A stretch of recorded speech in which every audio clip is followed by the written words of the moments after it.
오늘 우리에게 주시는 하나님의 말씀은 구약성경 열왕기상 5장 말씀입니다. 오늘 하루도 하나님의 말씀에 순종하는 하나님이 기뻐하시는 인생 되시기를 축복합니다. 가끔 성공해서 TV에 나와서 이렇게 인터뷰를 하는 연예인들에게 사회자가 질문을 하죠. 이렇게 많은 인기와 부를 누리게 되었는데 부모님께 뭘 해드렸습니까? 질문하면 대부분의 연예인들이 집을 사드렸습니다, 이런 말을 하는 것을 봅니다. 그리고 이제 막 성공을 하기 시작한 연예인들, 어서 돈을 벌어서 부모님께 집을 꼭 사드리고 싶습니다, 그런 말들을 하는 것을 종종 본 적이 있습니다. 다윗의 마음도 아마 그렇지 않았을까 생각되어집니다. 양을 치던 자신을 한 나라의 왕으로 만들어주신 하나님, 모든 대적과 원수들의 손에서 자신을 건져주신 그 하나님께 그 하나님이 거하실 성전을 만들어드리는 것, 그것이 다윗이 정말 하고 싶은 일이었고, 누가 시켜서가 아니라 부모님께 성공하고 나면 집을 사드리겠다라고 마음먹는 자녀들의 마음처럼 다윗도 아마 그런 마음이 있었을 것입니다. 근데 중요한 것은 정작 하나님께서 다윗의 그 마음을 귀하게는 보셨지만 그것을 허락하지는 않으셨다라는 것이죠. 너무 많은 전쟁을 하였고 손에 너무 많은 피를 묻혔다라는 겁니다. 내 아들 솔로몬의 때에 그 성전을 건축하게 될 터이니 너는 그 마음만으로 족하다라고 다윗에게 말씀을 하셨습니다. 다윗이 그 말을 듣고 마음속 한켠으로는 좀 서운하기도 했겠지만, 그런데 하나님 말씀에 순종하고 내가 성전을 지을 수 없으니 그냥 포기해야겠다가 아니라, 그때부터 다윗은 아들 때 성전을 건축할 수 있도록 많은 물자를 준비하는 일을 감당하게 됩니다. 여기서 다윗의 위대한 점이 또 드러나는 것이죠. 나의 때에 내가 다 할 수 없을지라도 우리의 다음 세대 때, 내 아들 때에 하나님의 그 크신 일들을, 사명을 감당할 수 있도록 마지막까지 준비하는 모습을 다윗이 보여주었다라는 것입니다. 단순히 물자와 재물만을 준비한 것이 아니라 주변 나라들과 화평을 유지하며, 그리고 특별히 벌목 기술이 뛰어났던 두로와 화친을 잘 맺어서 두로왕 히람이 평생의 다윗을 사랑했다라고 1절에 기록할 만큼 모든 성전 공사를 감당할 완벽한 준비를 해 놓았다라는 것이죠. 그래서 드디어 이제 다윗이 하나님 품으로 가고 솔로몬이 아버지 다윗이 그토록 꿈꿨던 하나님의 성전을 건축하는 것을 실제적으로 본격적으로 준비하기 시작을 합니다.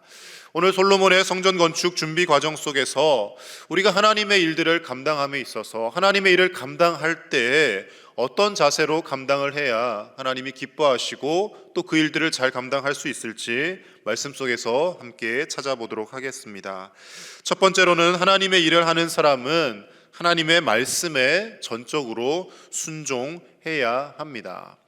앞서 말씀드린 바와 같이 다윗과 솔로몬이 대를 이어서 하나님 말씀에 순종을 합니다. 성전을 너는 지을 수 없어라는 말씀에 다윗도 순종하였고, 그리고 하나님이 솔로몬을 통하여 성전 짓기를 원하신다라는 것을 솔로몬이 알고 다른 것보다 성전 공사를 먼저 치밀하게 계획하고 준비하고 있더라는 것입니다. 하나님께서 하라고 하시면 하는 것이고, 하나님께서 멈추라고 하시면 멈추어야 되는 것이 특별히 하나님의 일들을 하는 저와 여러분들의 삶의 자세가 되어야 합니다. 가끔은 우리가 하나님의 일을 감당한다고 하면서도 너무나도 내 뜻과 내 의지를 담아서 일들을 할 때가 많습니다.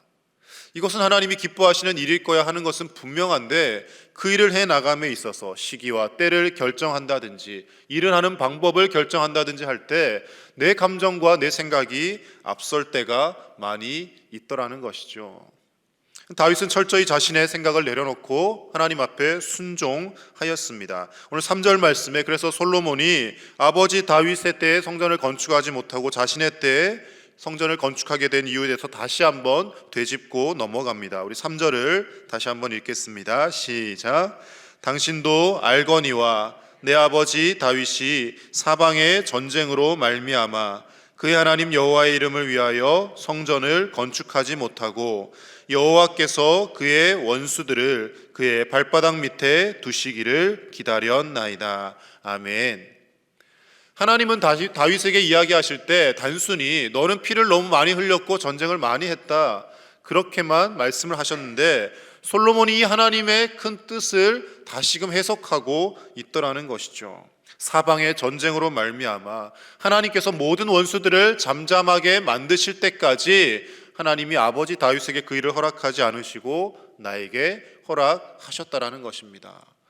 그래서 하나님의 마음을 되짚으며 좀 더 역사적으로 이 사건들을 살펴보면요, 다윗이 부국강병을 이루었고 나라를 강대하게 만들었지만 그러나 아직까지 다윗의 때에는 주변에 많은 적들이 도사리고 있었습니다. 성전을 건축하는 일이 그냥 작은 집 하나 짓는 것이 아니라 수많은 사람들이 동원되어야 하고 많은 백성들이 그 일에 매달려야 하는데 자칫 잘못했다가는 다윗의 그 왕권이 흔들릴 수도 있고 여러 나라와 또 전쟁을 치러야 하는 그런 위험성이 있었기 때문에 하나님께서 오히려 다윗을 배려하시고 이스라엘을 배려하셔서 다윗이 그 일을 감당하지 못하도록 막으셨다라는 것을 우리는 오늘 솔로몬의 고백에서 알 수가 있다라는 것입니다.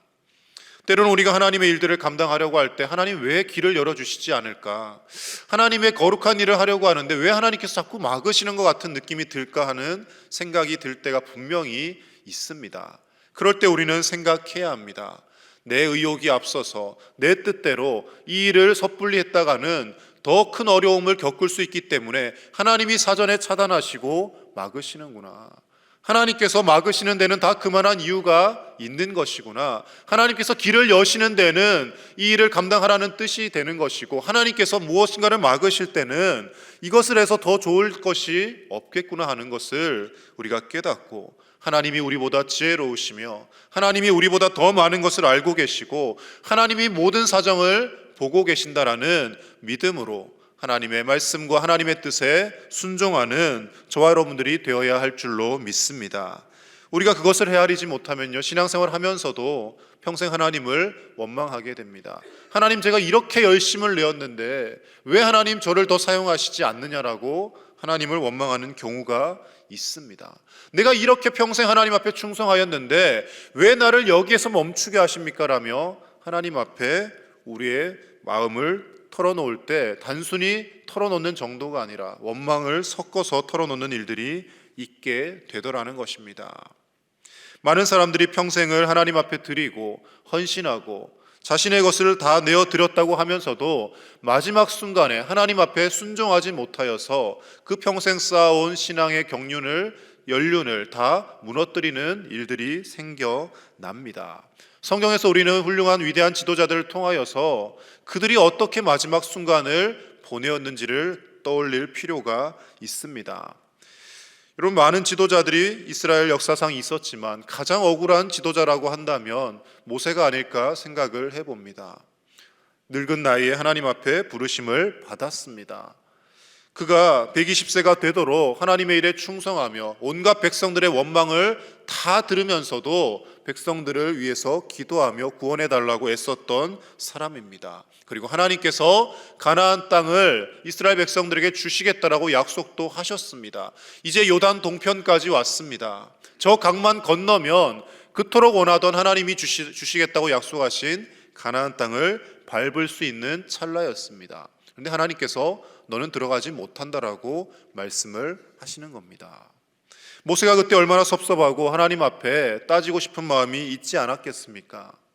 그리고 그가 만약에 인간적으로 마음을 먹었더라면 하나님이 그렇게 말씀하셔도 이미 이까지 왔는데 나 들어갈 거야 라며 군사들을 동원해서 돌격 앞으로 명령을 내렸을 수도 있을 것입니다. 그런데 모세는 거기에 대해서 한마디도 덧붙이지 않습니다.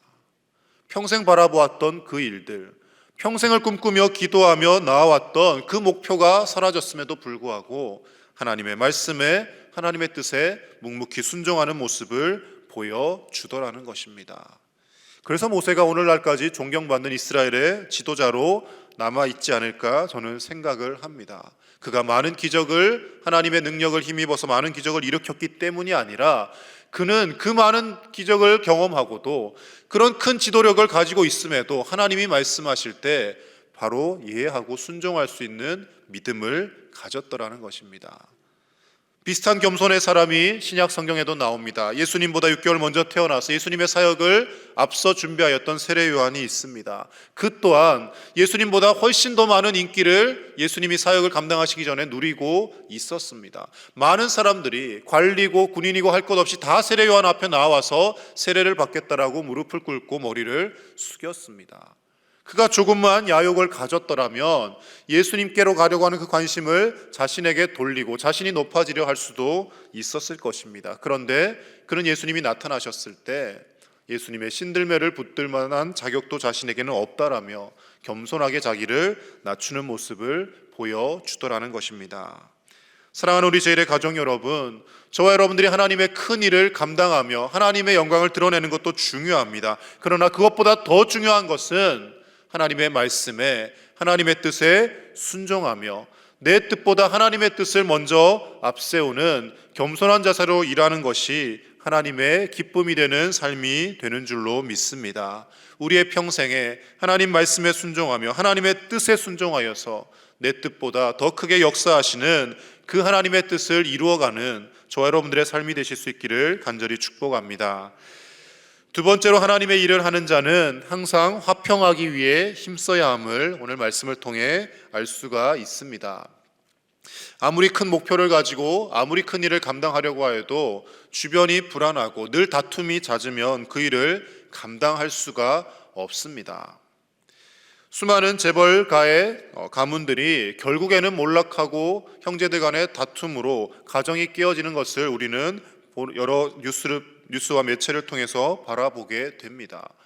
가끔씩은 그런 것을 볼 때면 저렇게 많이 가지고 있는데 그거 좀 더 가지려고 저렇게 회사 하나 더 가지겠다고 싸우는 것이 우리의 상식으로는 잘 이해가 되어지지 않을 때가 있습니다. 근데 사람의 욕심이란 것이 이만큼 가지면 이제 많이 가졌으니까 만족하겠지 싶어도 가지면 가질수록 점점 더 큰 것을 가지고 싶은 것이 사람의 욕심입니다. 이것을 마귀는 자꾸 부추기고요. 그 욕심 때문에 주변과 다투게 되고 싸우게 되어집니다. 하나님의 일들을 감당할 때도 마찬가지입니다. 내가 높임을 받아야 하고 내가 인정을 받아야 하고 내가 다 한 것처럼 사람들에게 드러나고자 하는 마음이 우리는 누구에게나 은연중에 있습니다. 그것을 내려놓지 못하면 주변과 점점 자꾸 다툼에 휩싸이게 되고 화평이 아니라 불화로 우리 인생을 채워가게 되더라는 것입니다. 많은 교회들이 크게 부흥하였다가 깨어지고 갈라지고 결국에는 성도들이 다 떠나게 되는 교회들을 가끔 목격하게 됩니다. 결국에는 서로가 화평하지 못하기 때문에 다들 교회를 위한다고 교회를 생각한다라고 자신의 목소리를 내는데 그 다툼으로 인하여서 교회가 갈라지고 깨어지고 하나님의 영광을 오히려 가리는 일들이 생겨나더라는 것이죠. 솔로몬이 아무리 성전을 건축하고 싶어도 주변과 화평하지 못하면 이 일을 감당할 수가 없습니다. 오늘 5장 뒷부분의 말씀을 보면 솔로몬이 일으킨 역군과 짐꾼과 모든 일을 하는 성전 공사에 동원된 사람이 총합이 무려 18만 3,300명입니다. 18만 명. 18만 명이라는 숫자가 지금도 적은 숫자가 아닌데 당시에 이스라엘에 전쟁에 나갈 만한 계수된 장정의 수가 120만 명 정도입니다. 그러니까 이 역군에 짐꾼에 동원된 사람도 다 힘쓰는 일할 사람들 아닙니까? 그러니까 나라에 힘쓸 만한 사람이 120만 명인데 그 중에 거의 6분의 1이 다 성전 공사에 투입이 되었다라는 것입니다. 그런데 만약에 주변 국가와 화평하지 못하고 전쟁의 위험이 도사리고 있다면 성전을 건축하는 동안 언제 어느 나라에서 쳐들어올지 알 수 없는 상황입니다. 하나님께서 다윗에게 전쟁을 잘 수행할 능력을 주셨고 그리고 그의 인생 말년에 주변과 화평하게 하셨습니다. 그래서 두로왕 히람이 평생의 다윗을 사랑할 만큼 주변의 나라들이 이스라엘과의 모든 외교 관계가 잘 풀려져 갔던 것을 알 수가 있습니다. 그리고 중요한 것은 이 모든 화평을 하나님께서 주셔서 성전을 건축하게 하셨다라는 것입니다. 우리 4절 말씀 다시 한번 같이 읽겠습니다. 4절입니다. 시작. 이제 내 하나님 여호와께서 내게 사방에 태평을 주심에 원수도 없고 재앙도 없도다. 아멘. 하나님께서 태평성대를 주셔서 지금이야말로 하나님의 성전을 건축할 최적기라고 솔로몬이 이야기하고 있는 것입니다. 우리의 상황 가운데 아무리 큰 일을 도모하여도 우리가 화평하지 못하면 결국에는 그 불화한 일들 때문에 계획하고 마음먹었던 큰 일이 성사되지 않음을 우리는 알 수가 있습니다. 그래서 우리가 남선교회 일이라든지 여전도의 일이라든지 각 부서의 많은 일들을 감당할 때 늘 가져야 될 생각은 이 일을 감당하면서 다툼이 일어나서는 안 되겠다. 모든 사람들이 함께 기뻐하며 이 일들에 동참할 수 있는 그러한 일을 만들어 가야겠다라며 생각하고 우리는 하나님 앞에 기도하며 일들을 감당해 가야 할 줄로 믿습니다. 여러 곳에서 불만이 터져나오고 왜 이 일을 해야 하는지, 뭐 때문에 이것을 해야 하는지 납득하지 못한다면 아무리 거룩하고 선한 일을 한다 할지라도 결국 그것이 동력을 얻지 못하고 힘겹게 굴러갈 수밖에 없다라는 것입니다. 물론 하나님의 거룩한 일을 함에 있어서 수많은 반대는 늘 있습니다. 그러한 반대들을 또 서로 잘 화합하고 이끌어 가야 하는 것이 또 교회 리더들의 사명이고요, 우리 성도들의 사명입니다. 그러나 정말 많은 사람들이 반대하고 많은 사람들이 힘들어하는 가운데 나만이 좋다고 이 일을 해야 한다고 하나님의 뜻이라고 밀고 나간다면 그것은 과연 정말 하나님의 뜻이 맞는 것인지 우리는 한 번쯤 되돌아볼 수 있어야 한다는 것입니다. 큰 업적을 내세우기 전에 먼저 우리가 주변과 화평하고 있는지, 예수님이 말씀하신 온유함으로 화평의 삶을 이끌어내고 있는지 우리 스스로가 돌아볼 수 있었으면 좋겠습니다. 내가 어떤 일을 감당하면 늘 주변에 잡음이 끊이지 않고 자꾸 다툼이 생긴다라면 우리는 한 번쯤 생각해야 합니다. 내가 과연 잘하고 있는 것인지, 제대로 하고 있는 것인지, 이것이 정말 하나님의 뜻이 맞는지 돌아보아야 합니다. 가끔씩은 보면 저분은 좀 저희를 맡기에 능력이 안 되는 것 같다라고 생각되어지는 분들이 우리 그래도 보면 있지 않습니까?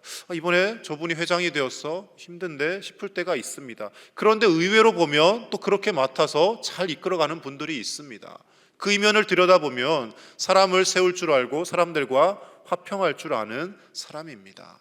다른 사람을 인정해 줄 줄 알고 화평을 유지하면 서로 능력을, 힘을 모아서 하나님의 일들을 감당하게 하십니다. 교회에는 잘나고 똑똑한 사람들만 모여서 능력 있는 사람들만 하나님의 일들을 감당하는 것이 아닙니다. 연약한 한 사람 한 사람이 머리 대신 예수 그리스도의 몸된 지체임을 우리가 알고 서로가 협력하며 함께 싸우고 함께 나아갈 때 하나님께서 그 일들을 감당케 하시고 그 역사를 이루어가게 하시는 줄로 믿습니다. 하나님의 일들을 감당함에 있어서 우리가 먼저 화평을 이루고 하나님이 기뻐하시는 평화로움 가운데 하나님의 큰 일들을 이루어가는 저와 여러분 되시기를 간절히 축복합니다. 우리는 하나님의 은혜로 마음껏 예배할 수 있는 좋은 성전을 가졌습니다. 자녀들을 교육할 수 있는 비전센터도 하나님의 은혜 가운데 건축하였습니다. 그렇다면 이제 우리가 해야 할 일은 무엇이겠습니까? 이곳에서 분열하지 않고 깨어지지 않는 것입니다. 한 마음 한 뜻으로 우리의 다음 세대를 살리기 위하여 애쓰고 우리 때보다 더 큰 믿음의 진보를 이루는 우리의 다음 세대 되도록 우리가 기도하고 우리의 남은 삶을 하나님 앞에 헌신하며 살아가야 할 줄로 믿습니다. 우리의 때에 다 거두지 않아도 괜찮습니다. 우리의 다음 세대 때 거둔다면 하나님의 나라에서, 천국에서 우리의 자녀들과 손주들이 하나님의 영광을 위해 살아가는 모습을 바라보며 우리는 다 함께 기뻐할 수 있는 줄로 믿습니다. 하나님의 말씀에 전적으로 순종하며 하나님의 일들을 감당하기 위하여 화평할 수 있는 저와 여러분들이 되어서 하나님의 영광을 드러내며 살아가는 오늘 이 하루가 되시기를 우리 주 예수님 이름으로 간절히 축복합니다. 함께 기도하겠습니다. 이 시간 함께 기도하실 때 내 뜻보다 내 의지보다 하나님의 말씀에 순종하는 우리의 삶이 되게 하여 주시옵소서. 그리고 하나님의 일들을 감당할 때 주변과 불화하지 않고 화평함 가운데, 평화로움 가운데 일들을 감당하는 지혜와 명철을 허락하여 주시옵소서. 다윗과 솔로몬에게 주셨던 그 지혜와 그 명철함과 하나님의 능력을 우리에게도 허락하여 주셔서 우리로 하여금, 우리의 다음 세대들로 하여금 하나님의 영광만 드러내며 살게 해달라고 함께 기도하겠습니다. 계속되고 있는 중고등부 겨울 캠프와 그리고 내일 행해질 영아부 캠프를 위해서 기도해 주시고, 내일 주일 예배 가운데 하나님 은혜가 가득 부어지는 예배 되게 하시며, 말씀 전하실 담임 목사님과 모든 교역자들, 그리고 예배를 위하여 빛도 없이 이름도 없이 섬기는 모든 손길들 위해 이 시간 함께 기도하며 나아가겠습니다. 하나님 아버지 감사합니다. 오늘도 하나님의 귀한 말씀으로 우리를 새롭게 하여 주시고, 하나님의 뜻에 순종하며 주변과 화평할 때 하나님의 거룩한 일들을 감당해 갈 수 있음을 우리가 말씀 속에서 깨닫게 하시니 감사를 드립니다. 하나님 아버지, 하나님의 일들을 감당하면서 하나님의 뜻이라고 하면서 때로는 내 뜻을 더 앞세우며 내가 영광 받으려 할 때가 참 많았음을 고백합니다. 하나님 용서하여 주시옵소서. 하나님의 말씀에 순종할 때 하나님께서 화평을 주시고 하나님께서 주변의 모든 상황들을 이끌어 가실 것임을 믿습니다. 하나님 아버지, 하나님이 다스리시고 일하실 수 있도록 우리가 낮아지고 겸손케 하여 주시고, 다윗과 같이, 솔로몬과 같이, 모세와 같이, 세례 요한과 같이 나는 낮아지고 예수 그리스도만 드러내는 우리의 삶이 될 수 있도록 주여 인도하여 주시옵소서. 하나님, 내가 가는 곳마다 불화가 끊이지 않는 삶이 아니라 내가 가는 곳마다 화평이 이루어지게 하여 주시고 예수 그리스도의 평화가 이루어질 수 있도록 하나님 우리를 사용하여 주시옵소서. 하나님 아버지, 우리의 때 모든 것이 이루어지지 않는다 할지라도 우리의 다음 세대가 우리보다 더 큰 믿음을 가지고 하나님 세우신 우리의 교회를, 우리 교회를 살리며 이 지역 사회를 살리며 나아갈 수 있도록 우리 다음 세대 가운데 더 큰 믿음을 허락하여 주시옵소서. 하나님, 진행되고 있는 중고등부 겨울 캠프와 또 하나님 내일부터 시작될 영아부 캠프 위에 하나님 은혜를 더하여 주시고 하나님께서 역사하여 주셔서 우리 아이들이, 우리의 다음 세대가 하나님의 말씀으로 양육되어지고 하나님 앞에 입을 벌려 기도하게 하여 주시고 살아계신 하나님을 만나는 귀한 계기가 되어질 수 있도록 역사하여 주시옵소서. 내일 하나님께서 우리에게 허락하신 복된 주일입니다. 주일 예배를 통하여서 온전히 하나님을 만나고 경험케 하여 주시고, 말씀을 선포하실 담임 목사님과 모든 교역자들에게 성령으로 기름 부어주시고 하나님 예배를 위하여 늘 수고하며 헌신하며 나아가는 모든 봉사자들의 손길들마다 하나님의 복과 은혜로 채워주시며 하나님 주신 기쁨으로 그 사명을 끝까지 감당하며 하나님 주신 복과 은혜를 누리며 살게 하여 주시옵소서. 오늘 이 하루도 주님과 동행하는 복된 날 되게 하여 주시옵소서. 하나님 아버지, 오늘도 이렇게 평화롭게 주님 전에 나아와서 하나님 앞에 말씀 듣고 찬양하며 기도할 수 있는 귀한 환경을 주심에 감사를 드립니다. 우리는 하루하루 이것을 당연하다고 생각하며 누리고 있지만 지금도 지구 반대편에서는 지진으로 인하여 고통받고 수많은 사람들이 죽어가고 있고 전쟁으로 인하여 고통 중에 있는 나라들도 있습니다. 하나님이 주신 이 평화를 단순히 우리의 안락을 위하여 사용하는 것이 아니라 이 평안한 때에 온 세계와 어려움을 겪는 자들을 위하여 기도할 수 있는 우리가 되게 하여 주시고 하나님의 일들을 더욱더 감당하며 하나님의 일들에 열심을 내며 헌신하며 나아가는 우리의 삶이 되게 하여 주시옵소서. 주님의 일들을 감당함에 있어서 하나님의 뜻보다 내 뜻을 앞세우지 않게 하시고 말씀에 순종하며 하나님이 멈추라고 하시면 멈추고 하나님이 가라고 하시면 갈 수 있는 순종의 사람이 되어지게 하여 주시옵소서. 다윗과 솔로몬과 모세와 세례 요한과 같이 나는 낮아지고 예수 그리스도만 드러내는 우리의 삶이 될 수 있도록 주님 인도하여 주시옵소서. 계속 진행 중인 중고등부 겨울 캠프와 또 내일부터 행해질 영아부 캠프 가운데 하나님 은혜를 베풀어 주셔서 우리의 자녀손들이 이 모든 시간들을 통하여 살아계신 하나님을 만나게 하시고 하나님이 나를 얼마나 사랑하시는지 깨달으며 우리가 한 연합된 공동체임을 잊지 않는 귀한 시간들 될 수 있도록 모든 캠프들 가운데 주님 역사하여 주시옵소서. 내일 하나님 앞에 예배하는 복된 주일입니다. 거룩하고 순결한 마음으로 주님 앞에 나아오되 무엇보다 감사와 기쁨으로 나와 예배하게 하시고 말씀을 선포하실 담임 목사님과 모든 교역자들 성령으로 충만케 하여 주셔서 하나님의 귀한 말씀을 대언할 때 말씀에 권세가 있게 하시고 그 말씀을 통하여서 치유와 회복이 일어나며 하나님 앞에 참된 회개가 일어나는 능력의 말씀 될 수 있도록 주의 종들을 붙드시고 사용하여 주시옵소서. 예배를 위하여 섬기며 하나님 앞에 나아오는 모든 봉사자들의 손길들 기억하여 주시고 사람들이 기억하여 주지 않는다 할지라도 하나님께서 기억하시고 우리의 작은 수고와 기도에도 하나님께서 응답하시고 하나님이 바라보고 계시는 줄로 믿사오니 하나님과 나만이 아는 큰 기쁨으로 예배를 위해 헌신하며 하나님 앞에 드리는 이 예배 시간을 가장 소중한 시간으로 여기는 우리의 삶이 되게 하여 주시옵소서. 지진으로 고통 고통 중에 있는 튀르키예 땅을 불쌍히 여겨주시고 그 땅이 속히 회복되게 하여 주시며 섣불리 정죄하며 판단하기보다 예수 그리스도를 믿는 우리가 사랑의 손길을 펼치게 하여 주시며 온 세계가 합심하여서 이 모든 어려움들을 잘 극복해 하여 주시옵소서. 아직도 전쟁 중에 있는 우크라이나 땅의 평화를 허락하여 주시고 하나님이 창조하신 모든 사람들이 서로 화평하며 하나님의 사랑을 나누며 살아갈 수 있는 온 세계가 될 수 있도록 하나님의 평화를 허락하여 주시옵소서. 오늘도 간절한 기도의 제목들마다 하나님 응답하시고 하나님이 우리 앞서 가시며 행하시는 놀라운 은혜를 경험하는 복된 날 되게 하실 줄 믿사오며 우리 주 예수님의 이름으로 축복하며 기도하옵나이다. 아멘.